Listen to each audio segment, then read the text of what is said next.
Captain Vijayakanth அவர்களுக்கு பத்மபூஷன் பட்டம் காலதாமதமாக கிடைத்தாலும் அவரது கலை சேவைக்கு முழுக்க சரியானது, நியாயமானது.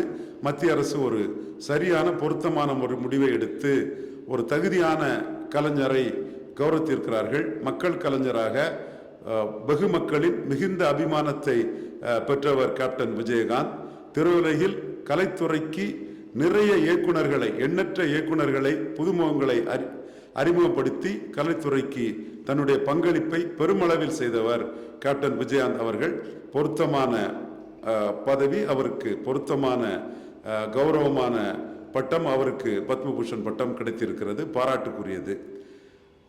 தேமுதிகவை பொறுத்தவரையில் திருமதி பிரேமலதா விஜயகாந்த் அவர்கள் தலைமை ஏற்ற பிறகு தன்னுடைய சாதுரியமான அரசியல் நடவடிக்கைகளால் அதிமுக கூட்டணியில் 5 மக்களவை இடங்களை பெற்றது ஒரு சிறப்பான ஒரு நிகழ்வாகவே தமிழக அரசியல் அரங்கத்தில் கருதப்படுகிறது. இந்த நிகழ்வின் மூலமாக தேமுதிக தமிழக அரசியல் களத்தில் 2026 ஒரு தவிர்க்க முடியாத சக்தி என்று பிரேமலதா விஜயகாந்த் அம்மையார் அவர்கள் நிரூபிப்பார்கள் என்று பெரும்பாலான அரசியல் விமர்சகர்களும் பத்திரிகையாளர்களும் அவருடைய சாதுரியமான அரசியல் முடிவை பாராட்டுகிறார்கள்.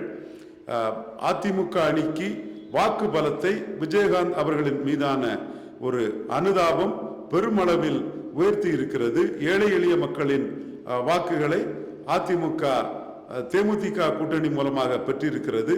இதனை அதிமுகவை சேர்ந்த வேட்பாளர்களே பல இடங்களில் அங்கீகரித்துள்ளார்கள். அதிமுக அணியின் பிரச்சார ஒரு பீரங்கியாகவும் திருமதி பிரேமலதா அம்மையார் அவர்கள் திறம்பட செயலாற்றியதையும், அதிமுக வேட்பாளர்கள் அவருக்கு ஒரு ஜெயலலிதா அம்மையாருக்கு கொடுப்பது மாதிரி அவங்க ஒரு பெரிய ஒரு முக்கியத்துவம் கொடுத்ததையும் நாம் உணர முடியும். அந்த வகையில் தேமுதிகவை தான் பொதுச் செயலாளர் ஆன பிறகு பிரேமலதா அம்மையார் அவர்கள் அதனுடைய மதிப்பை உயர்த்தி இருக்கிறார்கள் என்று தெரிய வருகிறது. 2026 மக்களவை தேர்தலில் இது தெள்ள தெளிவாக புறப்படும்.